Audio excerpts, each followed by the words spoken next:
Assalamu alaikum, dear Arabic learners. I welcome you to my Quranic Arabic Simplified course, lesson number 3.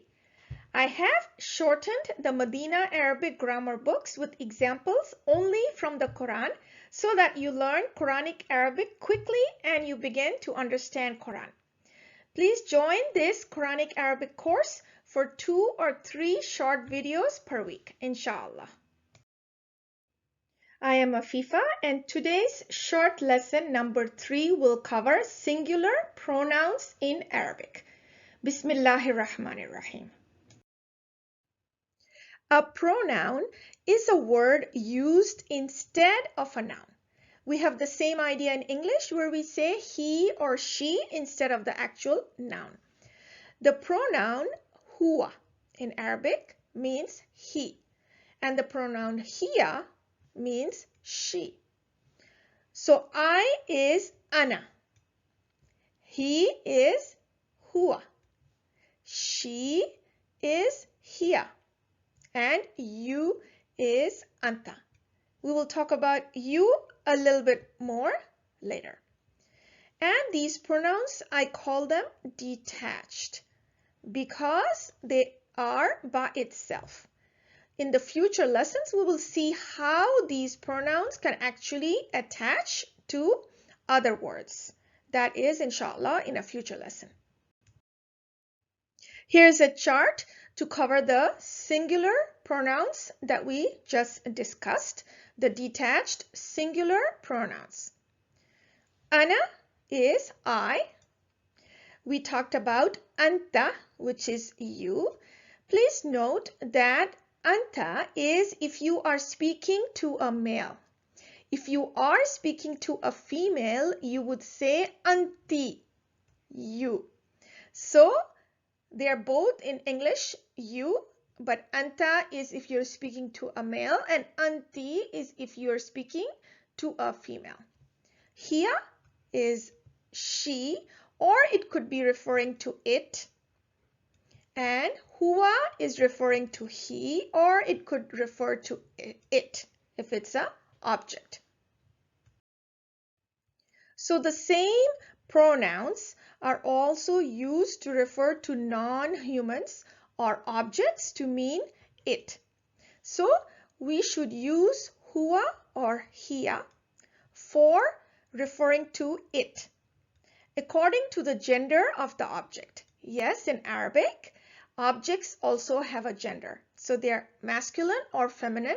And with time, you will get to know whether this object is a masculine or a feminine. So if you ask the question, where is the book? Let's give the answer in Arabic. And book is masculine. Okay, it is a masculine object. So we are answering in Arabic and we are saying huwa fil baiti. So here the huwa is referring to it. And we are saying huwa instead of hiya because the book is a masculine object. Fi means in and bait means home.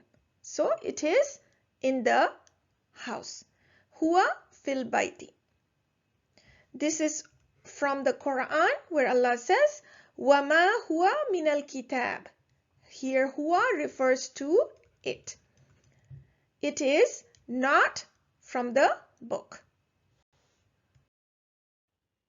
So let's practice some more. As I said, a masculine noun is referred to by the pronoun huwa. So it could refer to a human, even an animal, or a thing. So let's practice.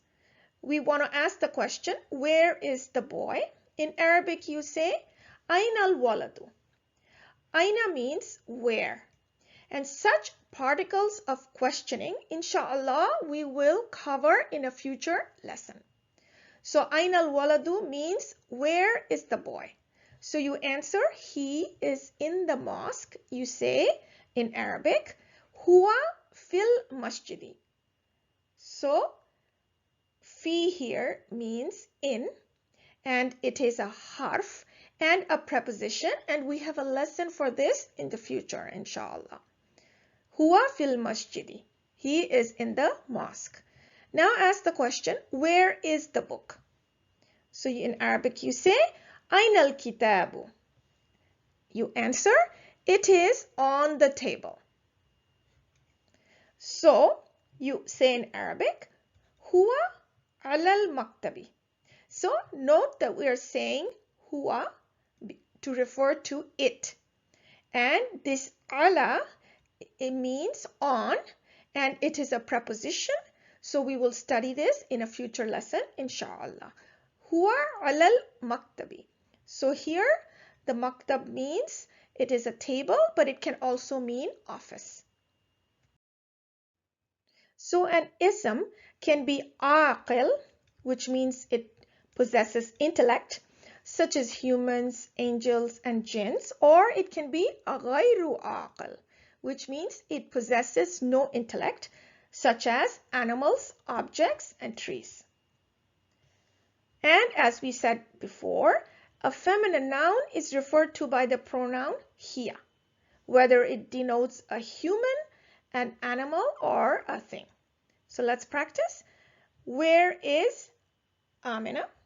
In Arabic we say, Aina Aminatu. And you answer, she is in the house. Pretty straightforward. You say, hiya fil baiti. Now you want to say, where is the watch? So now you have to know as you learn a new word, whether it's masculine or feminine. Here, the watch is feminine. That's why we refer to it with hiya. So you say, Aina sa'atu. Okay, where is the watch? And you answer, it is on the bed. So you answer with hiya. You say, hiya ala sariri. So let's practice from a Quranic verse. So you're still not ready to translate the whole verse, but we will only look at the parts that you have studied today, inshallah. So here Yusuf alayhi salam, qala, he said, hiya. So hiya means she. Okay, and observe here where it says ahliha. So this is an attached pronoun, and kamisuhu. This huwa is an attached pronoun. Attached pronouns we have not studied today. This is a future lesson. So today we are only studying detached pronouns.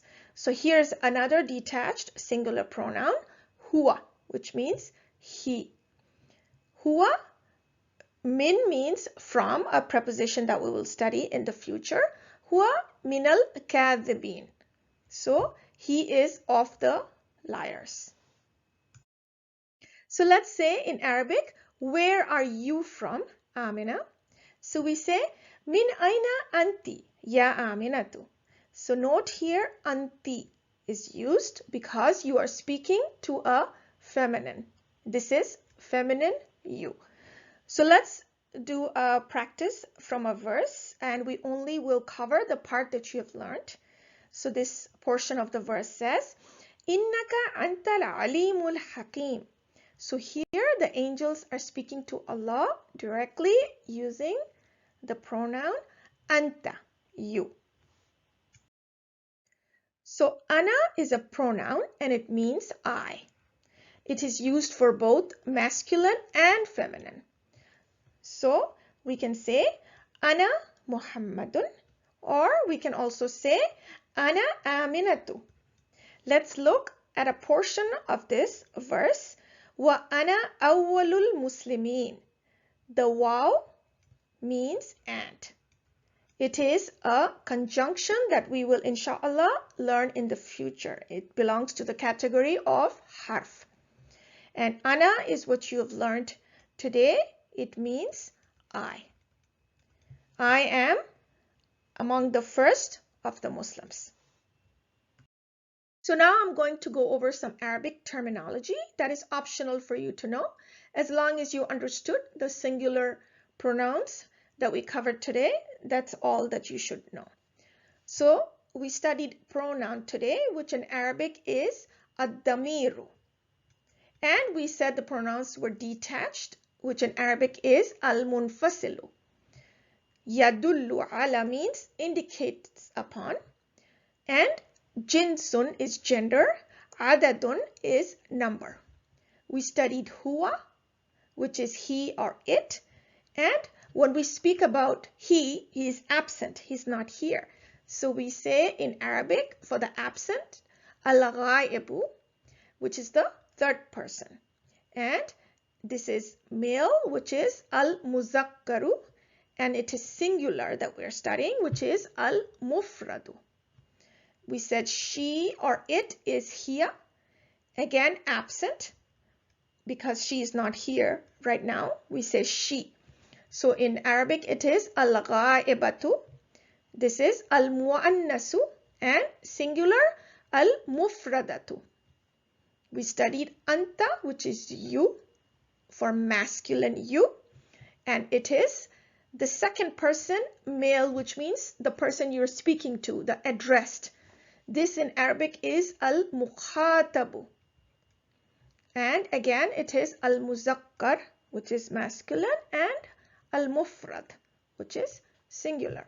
Anti is for female you, and again, second person female.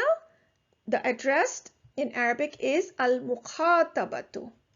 It is al-muannas, which is feminine, and it is singular, al-mufradatu.